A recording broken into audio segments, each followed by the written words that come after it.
Download Podcast dessa semana, tenho o grande prazer de receber como convidado o Sr. Mated, fundador da empresa Mated, fornecedora de equipamentos audiovisuais.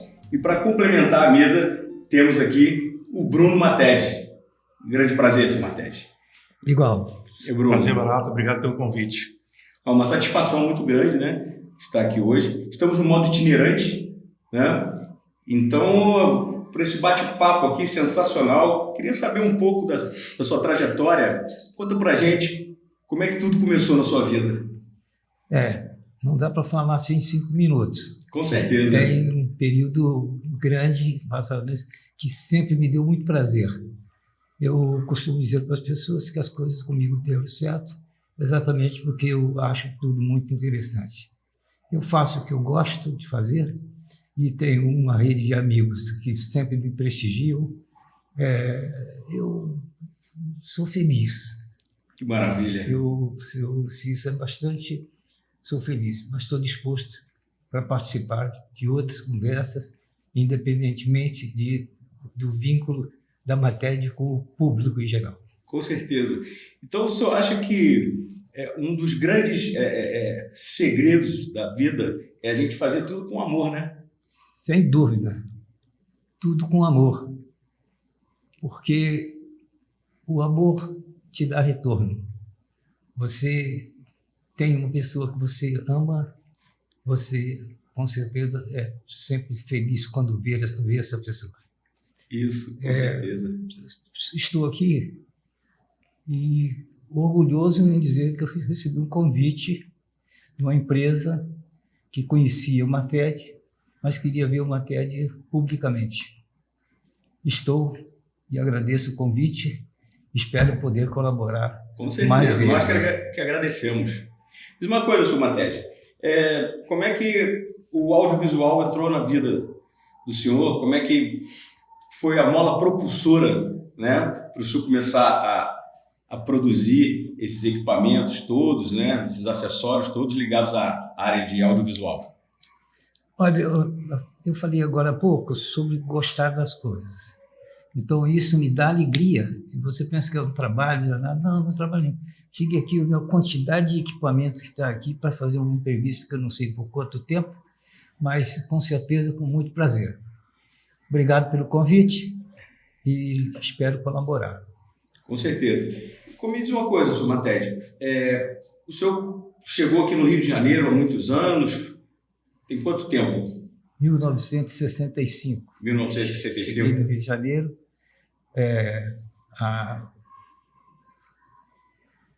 O Brasil estava num problema de guerra interna, Sim. Os estudantes faziam festa na rua para atrapalhar os planos do governo. E vamos falar de coisas boas? Claro.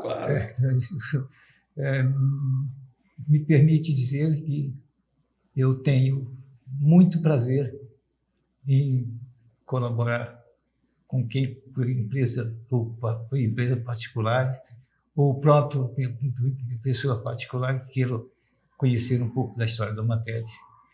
A gente tem prazer de recebê-los. Poxa, muito bom. Diz uma coisa, Bruno, como é que tudo iniciou assim na questão do... O Mated, que é o fundador da Mated, começou há 55 anos atrás essa jornada dele, né? Chega a ser uma jornada, não só uma história, ou seja, por tantos percalços que teve aí no meio do caminho. E o Mated inicialmente começou lá trabalhando em algumas produtoras, né? Como a Movedol, a Atlântida, a Cinematográfica, a PPP Produções, e aí ele tem um monte de história aí que começou fazendo as manutenções e equipamentos eletromecânicos, depois começou fazendo os efeitos especiais, e aí você trabalhou com alguns diretores, né, Mated, importantes, alguns filmes, talvez você saiba contar melhor até do que eu dessas produções que você trabalhou aí, né? Eu trabalhei... A coisa vai te empurrando para algum lugar. Você tem que plantar a direção para o destino que você quer atingir. E problema é que o pessoal de efeitos especiais, que trabalha fazendo efeitos de determinadas coisas, eles têm orgulho do trabalho deles. Então, isso facilita muito a gente trabalhar, porque era mais ou menos um desafio. A agência de publicidade me chama para ir lá, o diretor de cara fala assim: Ted, tem um pepino aqui para você resolver. Ok, que bom, dá para fazer uma salada? Não, não é assim, André. Bom, só para resumir, eu fazia as coisas com muito prazer e eu convidava o diretor da empresa para assistir uma demonstração do efeito que contratou que eu fizesse. E eu fazia isso com tanto prazer que ele, quando eu ligava para ele, chamava para convidar, ele disse: não, na hora do meu almoço eu vou aí. Porque na hora do almoço ele falava tudo o que ele queria falar e não me atrapalhar em nada, para não atrapalhar o trabalho dele. Certo. Então, tudo que é feito com prazer, eu já falei isso aqui há pouco, tudo que você faz com prazer tem 100% de chance de dar certo. Isso é uma coisa, Matheus, como é que era o processo assim, de criação? Como é que o senhor assim, elaborava? Assim, de onde é que vinham as ideias, né, efetivamente? O diretor da empresa me orientava dizendo assim: olha, eu tenho um orçamento aqui para fazer um orçamento de um produto que eu lembrei de você, que de repente você pode resolver. Tá bom. Aí marcava-se uma reunião, a gente ia lá, discutia, falava daqui, dali. Aí quando o governador, o presidente ou o diretor da empresa saía satisfeito, a gente sabia que ia dar certo. Se tinha alguma curva, alguma distorção de rota, mas vai dar certo. O diretor sorriu, gostou, vai dar certo. E graças a Deus sempre deu certo. E me diz uma coisa, o senhor lembra das primeiras produções assim que o senhor, ou pelo menos das mais marcantes assim que ficaram assim bem efetivos assim na sua trajetória? Se você responder pela garantia que a empresa não vai me processar, eu posso falar muita coisa sobre isso. Com certeza, então, à vontade. Um trabalho que deu muito certo e eu recebi vários elogios. Várias pessoas ligavam para mim e perguntavam se tinha uns topezinhos para passar para a gente assistir. E tinha muita coisa. Se você assinar embaixo, eu digo o nome da empresa. Pode falar, à vontade. A atriz está passando um problema sério hoje. Foi a Turma do Balão Mágico. Turma do Balão Mágico. A Turma do Balão Mágico foi um sucesso. A agência de publicidade não cansava de ligar para mim para falar alguma coisa e lembrar. Igual a Turma do Balão Mágico. Eu não sei como é que é a Turma do Balão Mágico. Bom, isso aí durou muito tempo. E girou aquele comercial da Suquita ou Fanta Laranja, não lembro, a marca de refrigerante. Fanta Laranja. Você fez o efeito? Aí eu fiz o efeito de uma garrafa do líquido com 6 metros de comprimento e com todos os recursos que tinha. E a Turma do Balão Mágico montada nessa garrafa que entrava e eu tinha a função de abrir a garrafa, porque era um efeito mecânico. Que legal. Tudo tinha que dar certo em 6, 7 segundos. Era tudo muito curto. E qual foi o material que o senhor utilizou para construir essa garrafa? Que A ela garrafa simulava de longe assim, tinha que parecer que era de vidro, né? Não,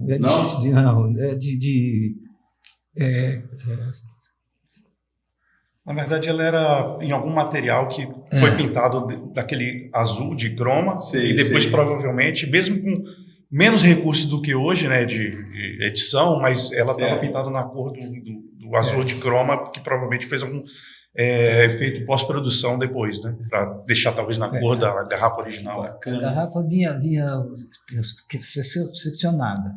Ela não chegava ali inteira, não. Isso foi alugado um estúdio em São Cristóvão para poder trazer essa garrafa, porque ela tinha 6 metros de comprimento. Particionada.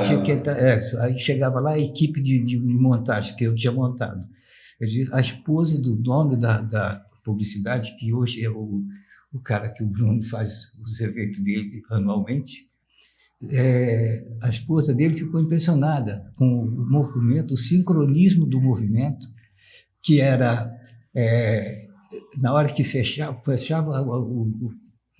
a turma do Valor Mágico, começava a cantar, eu tinha que abrir a garrafa com um abridor enorme. Um abridor enorme.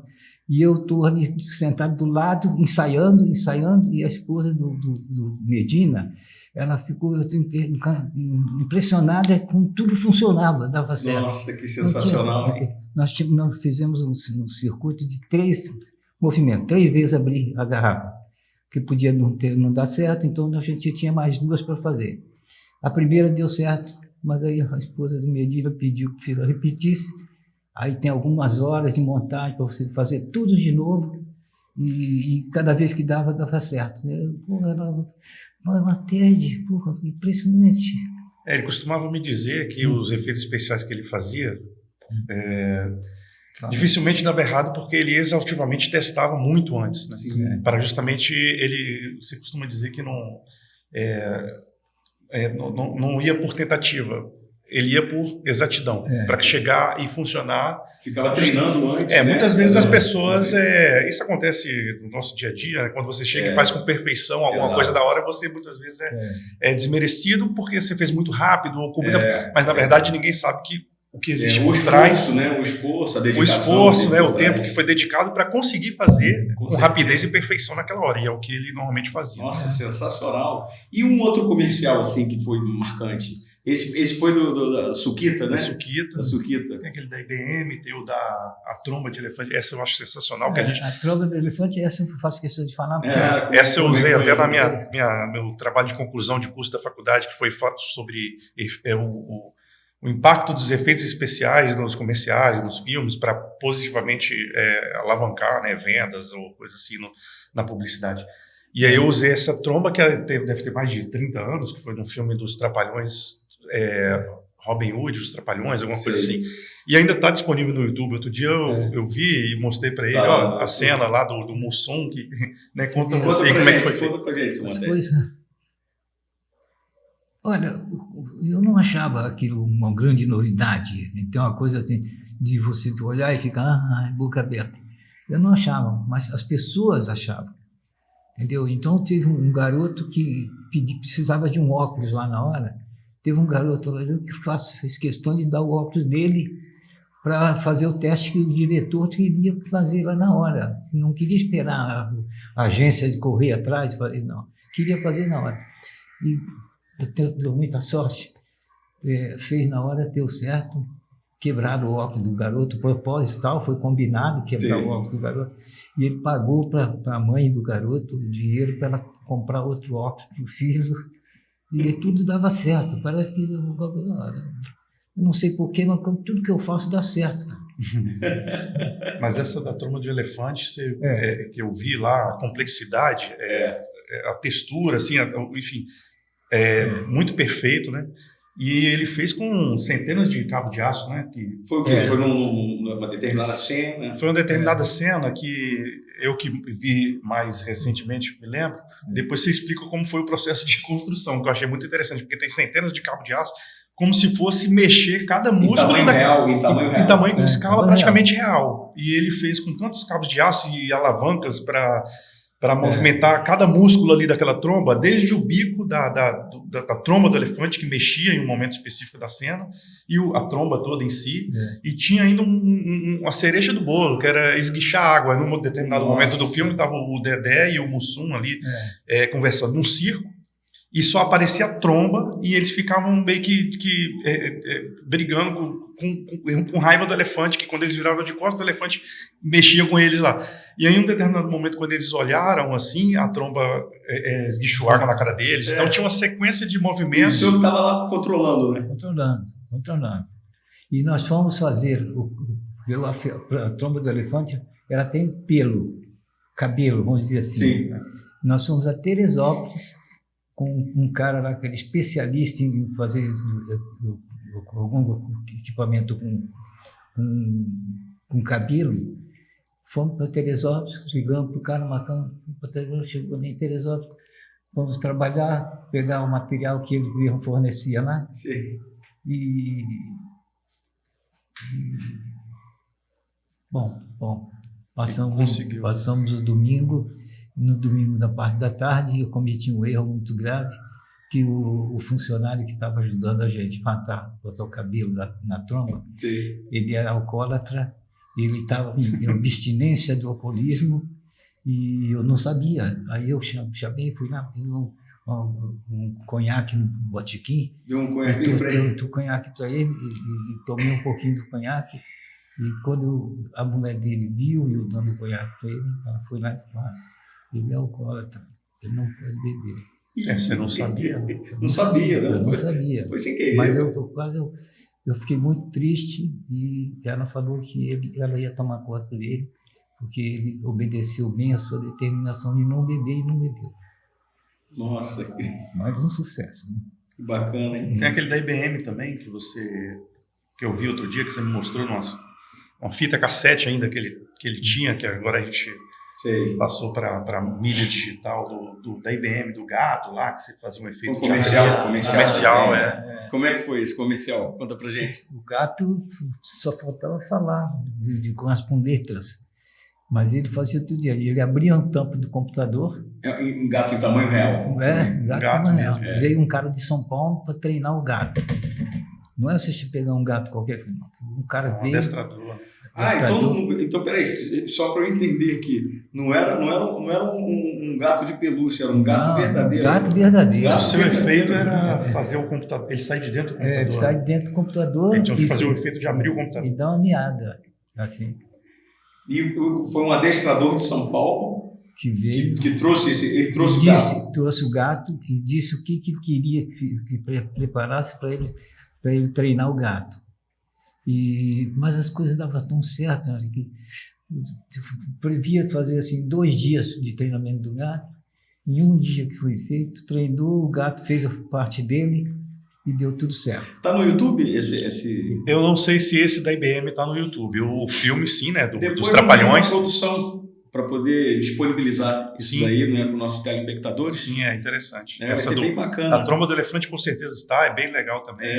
Me diz, e esse gato, como é que era o comercial? O gato, ele ia... Era um computador. Ele, imagina assim, ele saía do computador, tela do computador. Ele saía, abria a tampa do computador e dava uma miada. Que o treinador treinou ele que tinha que dar essa miada. E ele fazia e tudo deu certo. Eu sou um cara de sorte. Teve uma do cigarro também. Uma do cigarro, que eu não me lembro exatamente como é que era, que tinha que fazer o cigarro, tinha que queimar todo. Antigamente existia, era liberado propaganda de cigarro, né? Hoje em dia a gente não vê mais, mas aquela que você me contou, eu não sei exatamente como ele fez, mas foi o cigarro, tinha que queimar todo, sem cair a cinza, então tinha que ficar, né? Eu não me lembro como é que você fez. Isso era o Carlos Manga, você vê. Eu lidei com muita gente importante. Era comercial de cigarro, isso daí? Sim, de cigarro. Então, eu tinha que acender o cigarro tinha que queimar a cinza não podia cair. Queimar até o final sem a cinza cair. E como é que o senhor elaborou? Você vai saber agora. Eu peguei, o Carlos Manga disse para mim qual era o cigarro, a produção já tinha comprado o cigarro, e eu peguei e saí, aí ele falou se eu podia ficar lá perto dele, para ele ver fazer. Falei, depois que fizer a cena, que for ficar aprovado, aí eu vou mostrar para você como foi feito. Aí ele ficou tomando conta.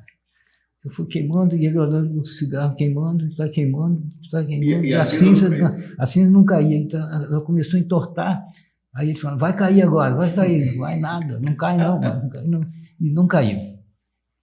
E qual foi o macete que você usou? Esse é o segredo da coisa.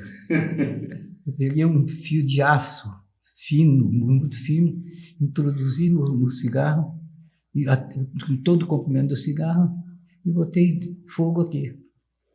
O fumo foi queimando e foi entrando aqui, e o cigarro não caiu. Chegou a entortar um pouquinho, mas não caiu.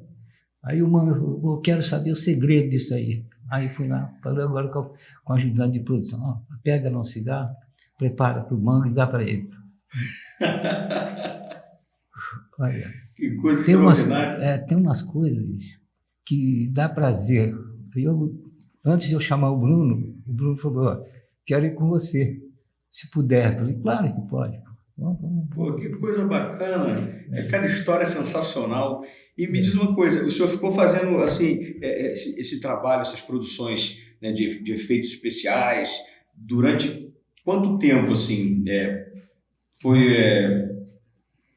Foi assim, um trabalho foi puxando o outro, né? Aquelas datas que tem lá, você lembra disso? Na verdade, ele ficou por muitos anos, né? Uhum. Na linha do tempo dele, que o Matede, na verdade, ele quando ele começou a fabricar os tripés, ele teve a percepção de que existia uma carência no mercado ali. Perfeito. Por conta dos produtos importados, que não vende, só existiam os produtos importados. Infelizmente, não tinha assistência técnica depois que quebrava, e aí começaram a procurar ele, que até então ele fazia manutenção ali, fazendo peças no torno, que foi uma das atividades iniciais dele. Mas isso ele já trabalhava com efeitos especiais? Não, os efeitos especiais surgiram... Foi depois. O efeito especial surgiu depois dessa fabricação. O efeito especial ele ficou por muitos anos. Foi quando ele resolveu começar a fabricar os tripés por conta dessa carência no mercado.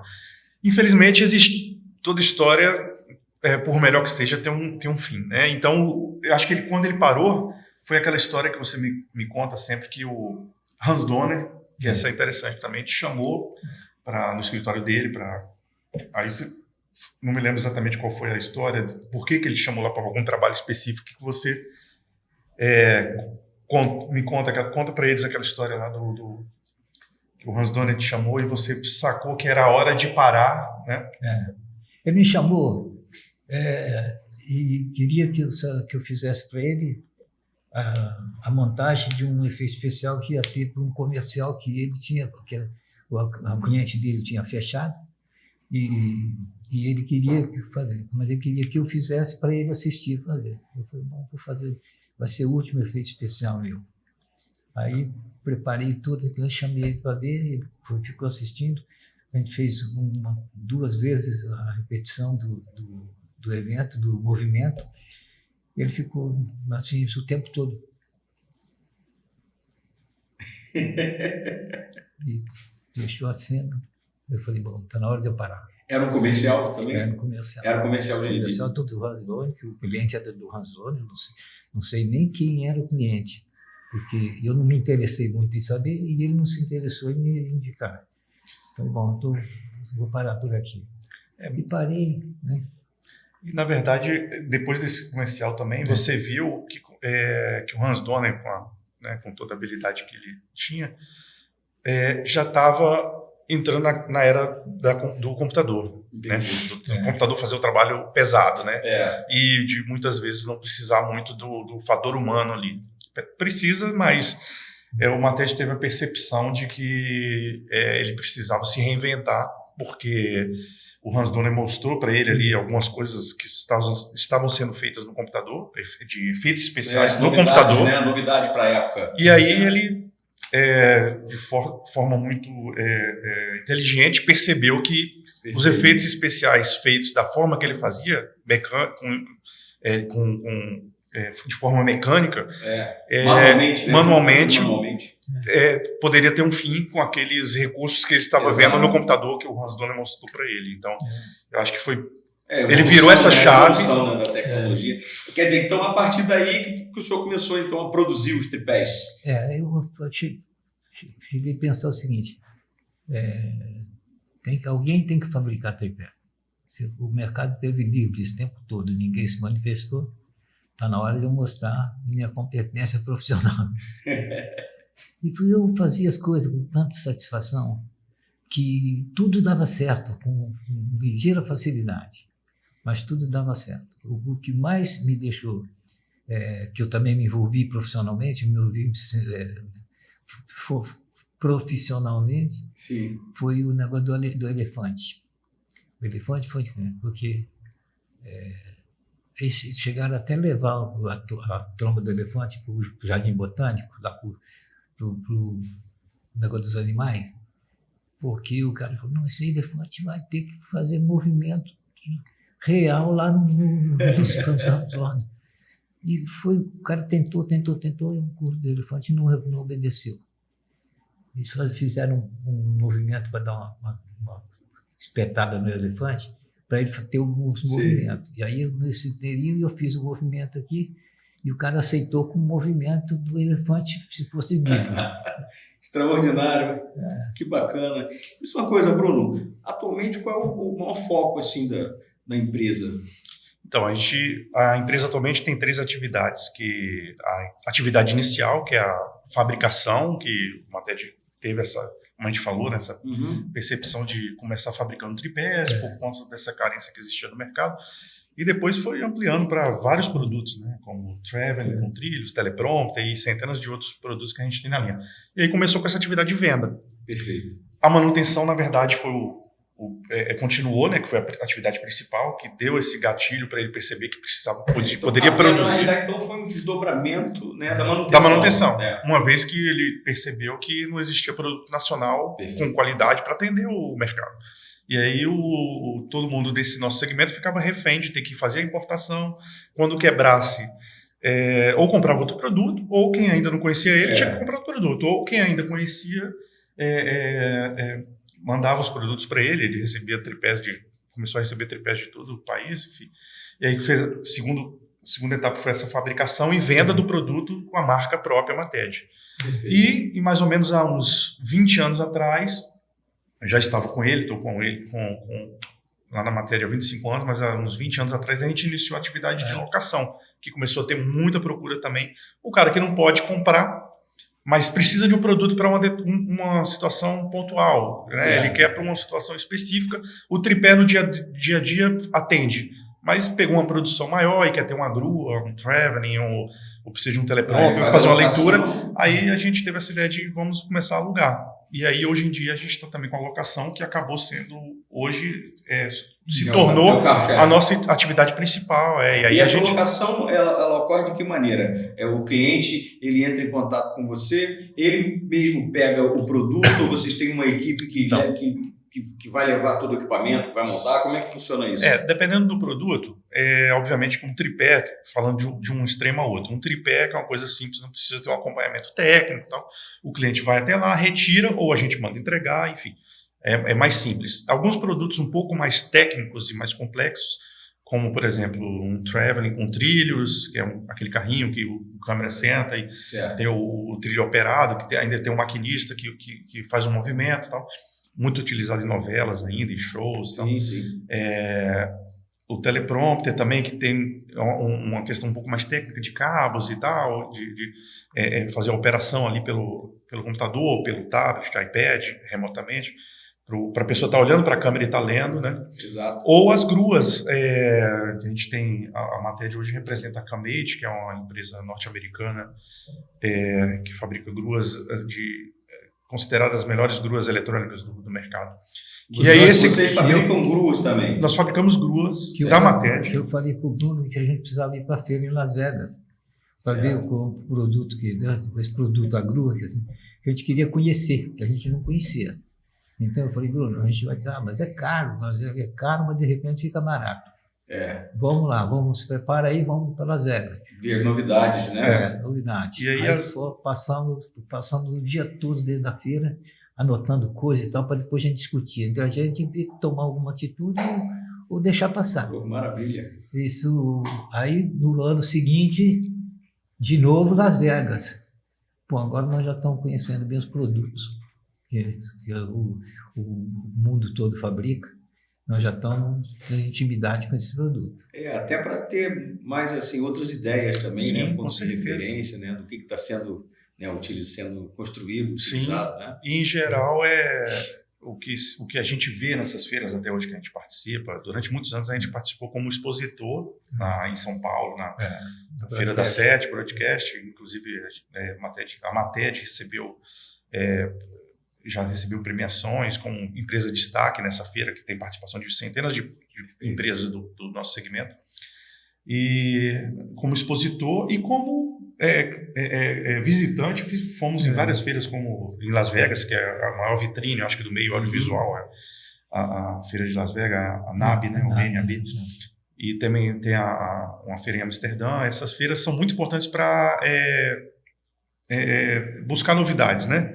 Perfeito. Saber normalmente o que a gente vê lá, 1 ano ou 2 anos depois chega aqui. Então é se antecipar. E a gente que tem essa capacidade de produzir com a nossa identidade, né? O que a gente vê lá e muitas vezes de repente pode até aperfeiçoar, não querendo dizer que nós somos melhores do que as empresas que estão, mas muitas vezes a gente vê alguma coisa lá e a gente adapta mesmo para o mercado. É a necessidade do cliente, né? Às vezes um cliente, vocês trabalham com encomenda, né? Também. Sim, né? Às vezes também. um cliente, olha, eu quero um produto assim. Os clientes chamam de projetos especiais.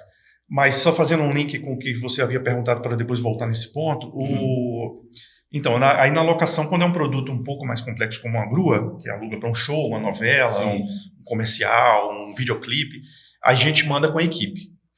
Primeiro pela complexidade que tem, pelo zelo que existe, que é necessário ter pelo equipamento. A operacionalidade, né? Isso, E, na verdade, sim, o grande diferencial nosso, além dos equipamentos, é a forma que a gente trabalha, a forma a nossa identidade que a gente imprime ali naquele trabalho, que é com as pessoas, né? Porque equipamento, a verdade, isso aqui é um equipamento, mas a forma que você monta, a forma que você calibra, é a sua identidade que você coloca ali no trabalho. Comprometimento também, né? Isso, então a gente treinou muito bem a equipe para chegar num padrão que a gente quer que o cliente seja atendido.